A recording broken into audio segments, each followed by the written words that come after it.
Buenas tardes amigos, los saluda el abogado y profesor de Derecho Manuel Rangel. Les envío un gran saludo. Ya tenía rato que no transmitía, que no subía un video para todos ustedes.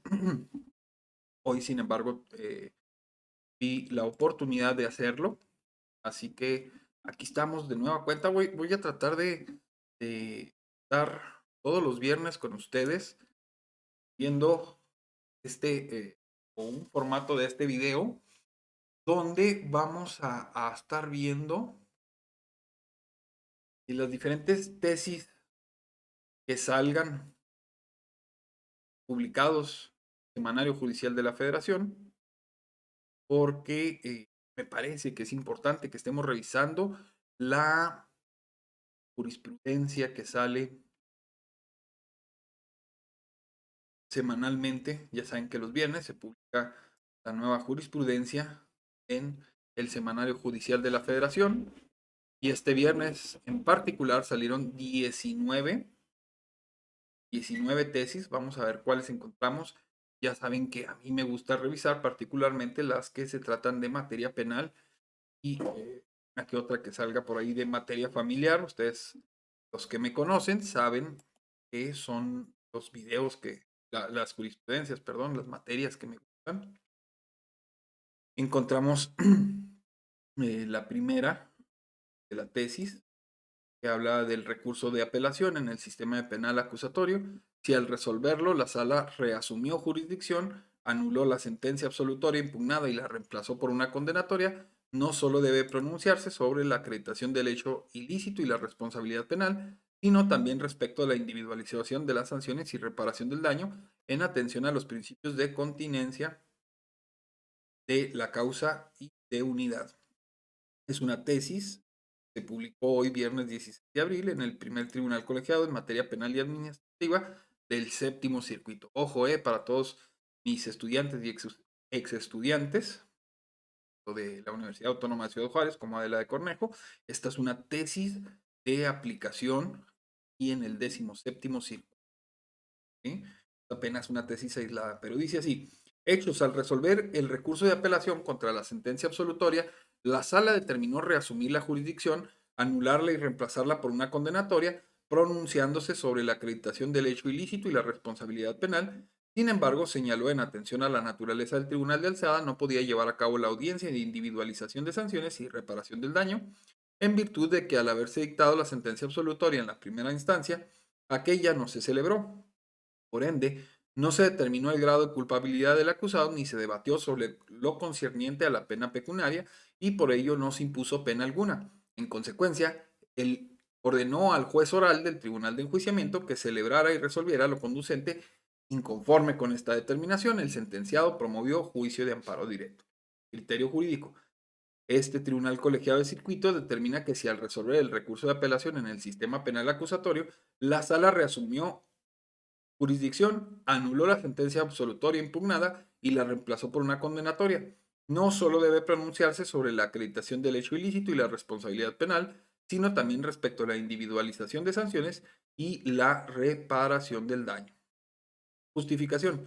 Lo anterior, porque no es práctico ni jurídico que la sala emita de manera incompleta la sentencia condenatoria y ordene al juez que continúe con la individualización de las sanciones, ya que ello da margen a que en el proceso penal instruido contra el sentenciado existan dos sentencias que rijan su situación jurídica, lo que evidentemente infringe los principios de continencia de la causa penal y de unidad que debe de guardar toda sentencia, pues podrían crearse situaciones confusas, incluso que ambas sentencias resultaran contradictorias. Además del análisis sistemático de los preceptos que regulan el recurso de apelación, se advierte que cuando la sala reasume jurisdicción, anula la sentencia y dicta una diversa de reemplazo.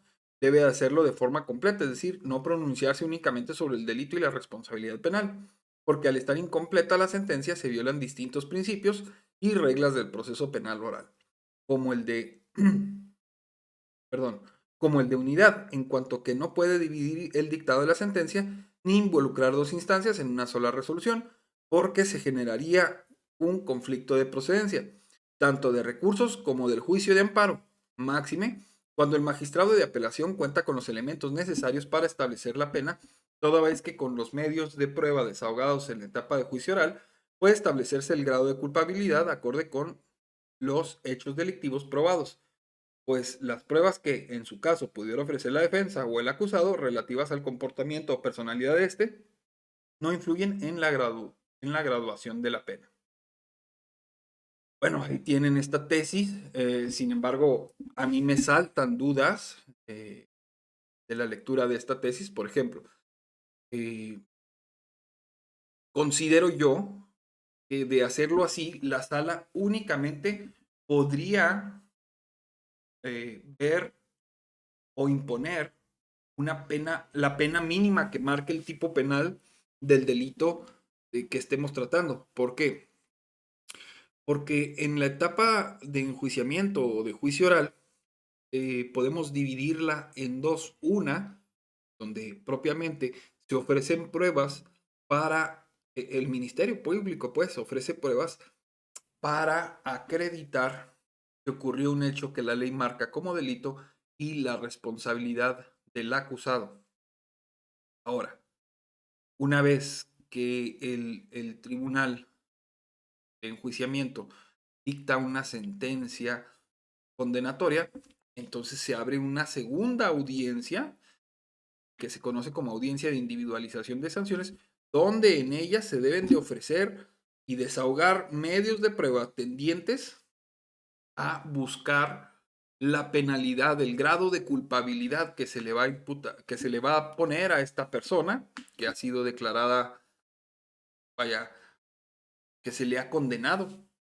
En este sentido, al no haberse celebrado esa audiencia, no existe razón alguna para que el magistrado de segunda instancia pueda dictar una pena por encima de la mínima.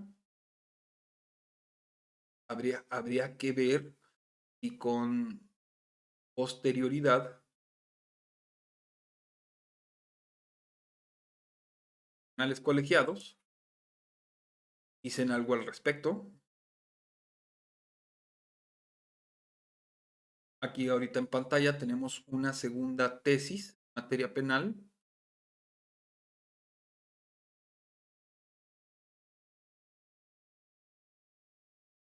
Se dice recurso de casación. Si al resolverlo la sala determina reemplazar la sentencia absolutoria impugnada por una condenatoria, debe ponderar si cuenta con los elementos de prueba necesarios para resolver sobre la individualización de las sanciones y la reparación del daño, y de estimar que no o que son insuficientes, ordenar al órgano de primera instancia el desahogo de los faltantes. Bueno, ahí tienen, esto está relacionado justo con lo que decía, ¿no? Yo también son las 3 de la tarde con 23 minutos y vengo leyéndolas por primera vez. En cumplimiento de una ejecutoria en amparo indirecto, la Sala de Casación responsable declaró la nulidad de la sentencia absolutoria reclamada, por lo que emitió una de reemplazo en la que consideró al quejoso penalmente responsable del delito imputado. Inconforme con esa determinación, este promovió juicio de amparo directo, en el que además reclamó los acuerdos tomados en la audiencia respectiva por el juez de enjuiciamiento para los efectos de la individualización de sanciones. Este tribunal colegiado de circuito establece que si al resolver el recurso de casación la sala determina reemplazar la sentencia absolutoria impugnada por una condenatoria, debe ponderar si cuenta con los elementos de prueba necesarios para resolver sobre la individualización de sanciones y la reparación del daño, y de estimar que no o que son insuficientes, ordenar al órgano de primera instancia el desahogo de los faltantes. Justificación. Lo anterior porque la sala está facultada con plenitud de jurisdicción para analizar los aspectos no tocados a el acuo, al que sustituyó en todo, atento a que la sentencia absolutoria que se pronunció quedó insubsistente, y el procedimiento al examen de las pruebas respectivas y a la resolución de fondo de las cuestiones que se plantearon en el juicio, pues no hacerlo conllevaría la transgresión de los principios constitucionales de acceso a la tutela judicial efectiva y de legalidad en sus vertientes de fundamentación y motivación, congruencia externa, exhaustividad y completitud, con la única limitante de que la prueba producida no permita establecer con certeza dicha sanción, el monto de los daños y perjuicios o de las indemnizaciones correspondientes. En caso en el cual el tribunal de alzada, a efecto de no comprometer el principio de contradicción característico del sistema penal acusatorio, deberá ponderar si cuenta con los elementos de prueba necesarios para resolver al respecto y de estimar que no o que son insuficientes, ordenará al órgano de primera instancia el desahogo de los faltantes.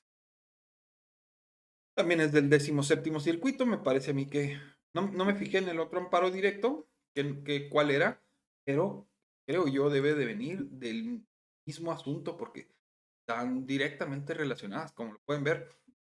Pero por un lado, dicta una tesis de jurisprudencia en la que dice, oye, magistrado de la sala de apelación, tú, si reasumes la competencia y decir, yo voy a dictar una sentencia en tu lugar, pues resuelve de una vez el grado de culpabilidad e imponle tú una pena. Pero por otro lado te dice, pues pondera si tienes elementos suficientes. ¿Cómo va a tener elementos suficientes si ya dijimos la audiencia no se llevó? ¿Por qué? Por el mismo sentido natural de las cosas. Es bien fácil. A partir de que hay un fallo, si el fallo es absolutorio, nos brincamos a la sentencia. Si el fallo es condenatorio, vamos a una audiencia de individualización de sanciones y después de esa audiencia, entonces sí se dicta la sentencia. Entonces, para mí es evidente que no va a tener suficiente para poderse, eh, para poder resolver sobre la pena del imputado. Esto nunca se llevó a cabo la audiencia de individualización de sanciones. Y así pues, muchachos, hemos con esto terminado de revisar las tesis. Fueron dos tesis aisladas de jurisprudencia que salieron este viernes 16 de abril del año 2021. Ustedes díganme qué piensan, eh, si la sala de apelación debe o no determinar la penalidad, la que, es decir, si después de reasumir la competencia y decir, ok, no, ahora yo voy a dictar una sentencia, te condeno y además te condeno a tal pena. ¿Con qué elementos lo va a hacer el juez? Con los elementos que se desahogaron en la audiencia de juicio. Ok, normalmente así se hace, pero cuando las dos partes lo aceptan. ¿Sí? De no aceptarlo cualquiera de las dos partes, se tiene que ofrecer prueba en la audiencia de individualización de sanciones, porque ese es el objetivo de la audiencia de individualizaciones. En la otra audiencia, el defensor no estaba enfocado en una individualización de sanciones, estaba enfocado en demostrar que su cliente no era responsable y por tanto, si se habló de cuestiones que tienen que ver con la individualización de sanciones, el defensor en ese momento pudo no haberse, pudo no haber contradicho lo mencionado por el Ministerio Público. Insisto, tomando en cuenta que en ese momento estamos viendo sobre el hecho y la responsabilidad, no sobre una individualización de sanciones, porque de otra manera, pues estaríamos prejuzgando. Así pues, terminamos de grabar este día, viernes de jurisprudencia. Me ha dado mucho gusto estar con todos ustedes. Los saludo desde Ciudad Juárez, Chihuahua. Y los invito a que si les gusta el contenido que creo para todos ustedes, se suscriban a mi canal y por supuesto que me busquen en redes sociales, Twitter, en Facebook y por supuesto los invito también a escuchar mi podcast que hago junto con mi compañero Enrique Escobar, Libertad y Pensamiento. Este lo encuentran por supuesto en iTunes y Spotify. Hasta pronto, amigos.